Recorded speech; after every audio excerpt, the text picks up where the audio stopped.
So let's take a closer look at education in the United States and specifically some of the distinct social problems that are having negative impacts on the quality of education that individuals in the United States receive. Until very recently, formal schooling was restricted to wealthy, predominantly white males in the United States. So this is a really important historical perspective. As C. Wright Mills indicates in that reading that I asked you to complete in the first week of class, The Sociological Imagination, understanding the social context of humans today and how seemingly individual choices are affected by social structures requires us to look at this intersection of history and biography, is what Mills suggests. And kind of what he's getting at there is that to understand the human condition today and the human experience today, we need to have some sort of historical context of where we came from and how social structures and human behaviors have been constructed historically and how they have slowly evolved throughout time, right? So the education system in the United States was first and foremost created by white dudes, solely for the purpose of educating white dudes, right? It's a relatively recent convention that both women and people of color were even able to access formal schooling, right? If you are fortunate enough to have grandparents or even great-grandparents or great-great-grandparents that are still alive, it would be very interesting for you to have conversations with them about their education, right? My great grandmother, for example, did not go to school at all. She did not go to any sort of formal schooling. My regular grandmother, I think, went to school through like the fifth or sixth grade, and then her parents deemed that it was no longer necessary for her after that, because the general consensus was that for women in the United States, you didn't need to get a formal education because you would never work outside of the household anyway. Your sole job growing older would just to be to get married, to have children, and to take care of your kids in the home while your male spouse went out and provided for you, right? And when we look at race, of course, that plays a meaningful factor because people of color continue to experience the effects of slavery and institutionalized racism today. You know, it was not that long ago that people of color were not allowed to go to school to learn how to read or write at all. And that still continues to have a negative impact on people of color in education today. So it's important to respect the historical context that education was, first and foremost, a social structure produced to privilege white men in our society. Students from low-income backgrounds tend to have lower educational attainment than students from wealthier backgrounds. Again, kind of emphasizing this connection between social class inequality and educational inequality. Race, of course, a very important factor. African Americans and Latinos tend to have lower educational attainment than non-Latino whites and Asians in the United States. And gender, of course, influences educational attainment in a complex fashion, however. Older women have lower educational attainment than older men. However, we're starting to see a shift in younger generations, and younger women actually have greater educational attainment than younger men today than they did about 20, 30 years ago. So again, educational inequalities, very complex social problems, very intersectional social problems, and we're going to spend the rest of these presentations unpacking some of these intersectionalities. So I asked you to view another TED Talk this week, and this one was given by an individual by the name of Candace Sumner, and she is an elementary school teacher. And she shares a very interesting story about how she grew up in a somewhat affluent family. You know, she says that both of her parents were college educated, and while they weren't particularly wealthy, she actually was fortunate to have parents that recognized that they wanted their daughter to receive a high quality education. So they were able to have their daughter attend a school that was not necessarily in their neighborhood. They lived in somewhat of a lower class neighborhood, it sounds like from her description, but her parents were able to get her into a school in a higher quality neighborhood. Now, as Ms. Sumner reveals in her TED Talk, the majority of students at the school that she ended up taking an hour-long bus ride to every day were white. And growing up, she was kind of confused, you know, why was she the only student of color in this school? Why did she feel and look so different than her fellow classmates?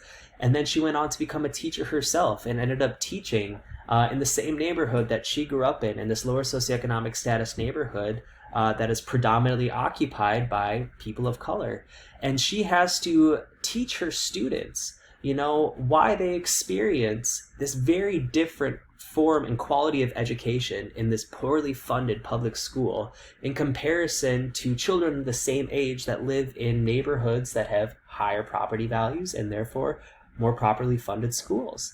And she shared this really powerful quote that she said her kids ask her when she teaches them about the civil rights movement and the desegregation of schools when African Americans were no longer required to go to different schools than white kids. In 1954, when that legislature was passed, her students ask her, well, Miss Sumner, if schools were desegregated in 1954, how come there are no white kids here in our school still today? And that's a great sociological question. Why, if desegregation was passed in 1954, why do we still see such stark racial segregation in the public school system today? Why is it predominantly white kids going to the wealthy, well-funded schools, while students of people of color are still going to these poorly funded schools? And she goes on in her TED Talk to really explain that it's important to recognize that the social structure of education was built from white people to privilege white people. She says the public school system of this country was built, bought, and paid for using commerce generated from the slave trade and slave labor. While African Americans were enslaved and prohibited from schooling, their labor established the very institution from which they were excluded. Very powerful quote here, very much in alignment with C. Wright Mill's claim to the sociological imagination that we need to understand the historical implication of our current lived experiences today in order to sociologically explain why these problems exist and offer sociologically informed solutions to them. Right, so people of color were disenfranchised in the United States for centuries through the slavery industry, and they continue to be disenfranchised today through institutionalized racism, which we'll talk more about next week. But one of the clearest ways we see this racism taking place is the unequal treatment of people of color in the educational system in the United States. So let's start applying our big three theories here. Specifically this week, though, we're going to look at conflict theory as our main sociological theory to explain the existence of so many inequalities in education.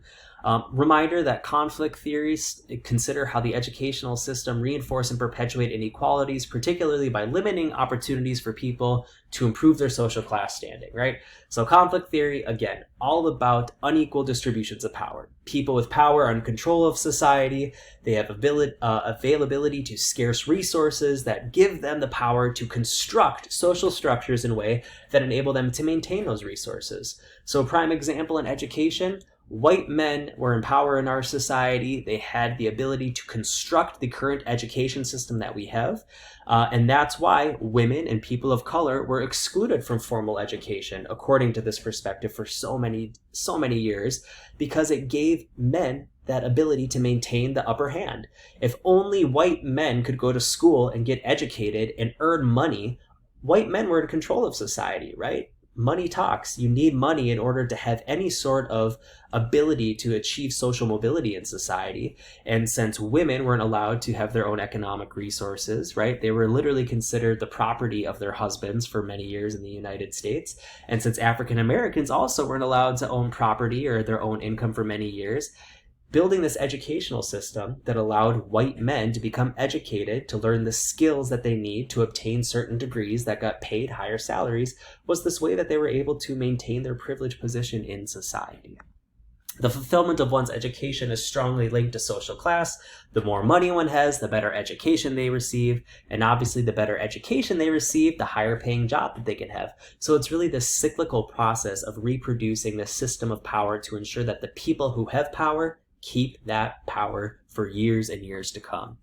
Students of low socioeconomic status are generally not afforded the same opportunities as students of higher status, no matter how great their academic ability or desire to learn are. So this, again, is an important realization to counter the claim that, well, maybe you're born into a poor family, maybe you don't have a lot of access to a great educational system. But if you put in the hard work, if you take the extra time to really study hard, really learn as much as you can in your class, do extra assignments, do everything you can, you surely can overcome these inequalities and make something for yourself. And I'm sure many of you know of people who have success stories like that. Someone who came from a really poor community or a poor town or went to a really rough school, but they overcame those obstacles and they really made something for themselves. Yes, sure, we all know those people. There are always going to be individual exceptions to the rule. But again, as sociologists, we study patterns of human behavior. We look at the bigger picture so we can generate statistics and predict with statistically significant certainty which groups of people have greater access to success and are more likely to achieve that success, achieve upward social mobility in comparison to others. And what we know with unequivocal certainty in the field of sociology is that if you are poor, if you are a person of color, you are less likely to have access to high quality education, and you are less likely to achieve upward social mobility in comparison to people who are wealthy and people who are white, right? And I don't go too deep into statistics in this presentation here, but if you'd like more evidence on this, if you'd like to read some of the studies on these educational inequalities in connection to social class and to race, I'd be more than happy to share those with you. Just let me know. So let's take a closer look at the funding of public schools, something we've talked a little bit about here. But public schools are, like I mentioned, largely supported by local property taxes. So how this works is that the more expensive housing is in any given school district, the more money the public schools in that district get. So if you live in a neighborhood that has more money, right, your schools are going to get more money, which means they can offer higher salaries to incoming teachers, which means they're going to attract the best of the best in terms of teachers, right?